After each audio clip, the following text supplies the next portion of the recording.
సంక్రాంతి సెలవుల్లో ఇంటికి వచ్చే పిల్లలకి తిరిగి తీసుకువెళ్ళటానికి రకరకాల స్నాక్స్ కడుతూ ఉంటారు కదా. అయితే వాటితో పాటు మర్చిపోకుండా ఈ లడ్డూని కూడా ఇవ్వండి.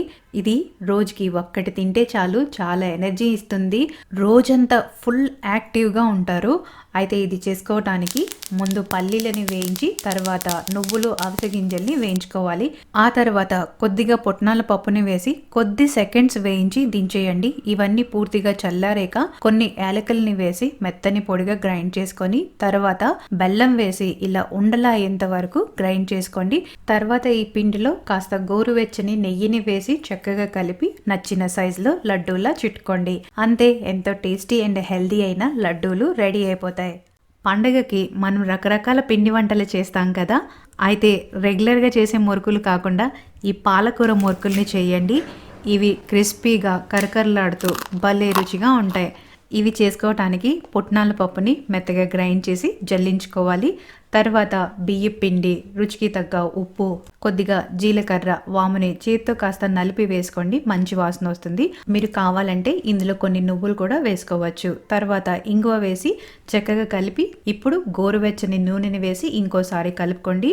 తర్వాత రుచికి తగ్గ పచ్చిమిర్చి, పాలకూరని వేసి మెత్తగా గ్రైండ్ చేసి పిండిలో వేసి కలుపుకొని తర్వాత కొద్దిగా నీళ్ళని వేసి పిండిని చక్కగా కలపాలి. దీన్ని 15 నిమిషాలు పక్కన పెట్టేయండి. తర్వాత జంతికలు కొట్టడానికి నూనెని రాసి పిండిని పెట్టుకోండి. అలానే ప్లేట్ కి లేదా షీట్ కి కూడా నూనెని రాసి జంతికల్లా ఒత్తుకొని తర్వాత నూనె బాగా వేడయ్యాక మీడియం ఫ్లేమ్ లో పెట్టి వీటిని వేయించుకోవాలి.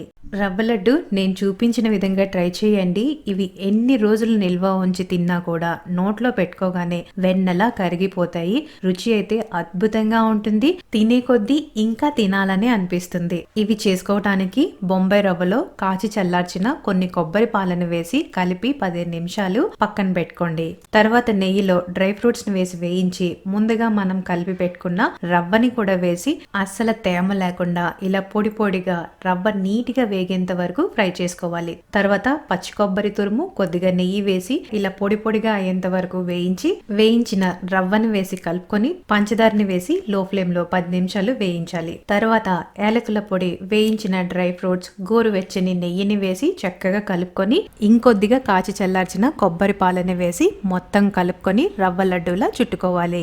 ఇవి రెగ్యులర్ గా చేసే రవ్వ లడ్డు కన్నా చాలా బాగుంటాయి. మీరు ట్రై చేయండి. సంక్రాంతి అంటే కనీసం వారం రోజుల ముందైనా పిండి వంటలతో ఇల్లంతా గుమగుమలాడేది. కానీ ఇప్పుడున్న బిజీ లైఫ్ కి అన్ని రకాల పిండి వంటలు చేయాలంటేనే కుదరట్లేదు కదా. అందుకని చాలా సింపుల్ గా తక్కువ టైంలో చేసుకునే బెల్లం సున్నుండల్ని ఈ రోజు వీడియోలో షేర్ చేస్తున్నాను. మరి ఇవి చేసుకోవటానికి ముందుగా 2 కప్పుల మినపగుళ్ళని లో ఫ్లేమ్ లో దోరగా వేయించుకోవాలి. ఇవి లేత గోధుమ వర్ణం వచ్చేంత వరకు ఫ్రై చేసి పూర్తిగా చల్లారనివ్వాలి. ఈలోపు బెల్లం తీసుకొని బాగా తురుముకొని మెత్తని పొడిలా చేసుకోవాలి. మీరు కావాలంటే గ్రైండింగ్ కూడా చేసుకోవచ్చు. మినపగుళ్ళు చల్లారాక మిక్సీలో వేసి పొడిలా చేసుకోవాలి. మరీ మెత్తగా కాకుండా చేతికి తగిలేటప్పుడు కాస్త గరుకుగా ఉండేటట్టు గ్రైండ్ చేసుకోండి. గ్రైండ్ చేసుకునేటప్పుడే 3 యాలకులను వేసి గ్రైండ్ చేసుకోండి. తర్వాత గిన్నెలో గ్రైండ్ చేసుకున్న మినపప్పు, బెల్లం పొడి వేసి బాగా కలుపుకొని తర్వాత గోరువెచ్చని నెయ్యి కొద్దిగా వేసి బాగా కలుపుకొని ఇలా సున్నుండల్లా చుట్టుకోవాలి. ఈ రోజు వీడియో కర్ణాటక స్పెషల్ నిప్పట్టు రెసిపీ. వీటిని ఈవినింగ్ స్నాక్ గా అలానే పండగల టైంలో కూడా చేస్తూ ఉంటారు. మరి నిప్పట్టు క్రిస్పీగా టేస్టీగా ఎలా చేసుకోవాలో ఈ వీడియోలో చూసేయండి. ముందుగా కొన్ని పల్లీలు, కొన్ని పుట్నాల పప్పుని కాస్త బరకగా గ్రైండ్ చేసుకోవాలి. ఇంకో మిక్సింగ్ బౌల్లో బియ్యం పిండి, గ్రైండ్ చేసుకున్న పల్లి, పుట్నాల పప్పు, కొంచెం కరివేపాకు, నువ్వులు, రుచికి తగ్గ ఉప్పు, కారం, కొద్దిగా పసుపు, జీలకర్ర, వాము, గోరువెచ్చని నూనెని వేసి బాగా మిక్స్ చేసుకొని తర్వాత కొద్దిగా నీళ్ళని వేసి ఊరికి కలుపుకున్న పిండి కన్నా ఇంకొద్దిగా గట్టిగా ఉండేటట్టు కలుపుకోవాలి. చపాతీ పీట పైన ఒక ప్లాస్టిక్ కవర్ ని వేసి ఆయిల్ ని అప్లై చేయాలి. అలానే రొట్టెల కర్రకి కూడా ఆయిల్ ని అప్లై చేసి పిండి ముద్దని చేతులతో ఒత్తుకొని తర్వాత చపాతీ కర్రతో నెమ్మదిగా ఒత్తుకోవాలి. ఏదైనా గిన్నెతో ఇలా రౌండ్ గా కట్ చేసి ఆయిల్ బాగా వేడయ్యాక వీటిని ఫ్రై చేసుకోవాలి. మరి మీరు ఈ రెసిపీని ట్రై చేయండి. ఇవి గోధుమ పిండితో చేసిన బెల్లం గవ్వలు.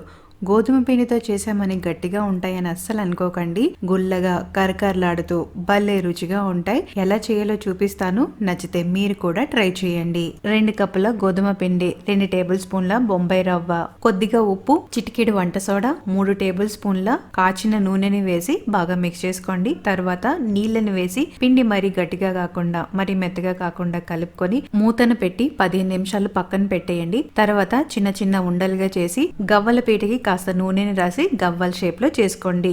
గవ్వల పీట లేకపోతే ఇలా ఫోక్ తో కూడా చేసుకోవచ్చు. ఇప్పుడు నూనె బాగా వేడయ్యాక మీడియం ఫ్లేమ్ లోనే పెట్టి ఇలా మంచి గోల్డెన్ బ్రౌన్ కలర్ వచ్చేంత వరకు వేయించుకోవాలి. తర్వాత పాకం కోసం 1 కప్పు బెల్లం, కొద్దిగా నీళ్ళని వేసి ఇలా లేత జారు పాకం వచ్చాక స్టవ్ ఆపేసి యాలకుల పొడి, వేయించిన గవ్వల్ని వేసి చక్కగా కలుపుకొని ఇవి చల్లారేక ఎయిర్ టైట్ కంటైనర్ బాక్స్ లో స్టోర్ చేసుకోండి.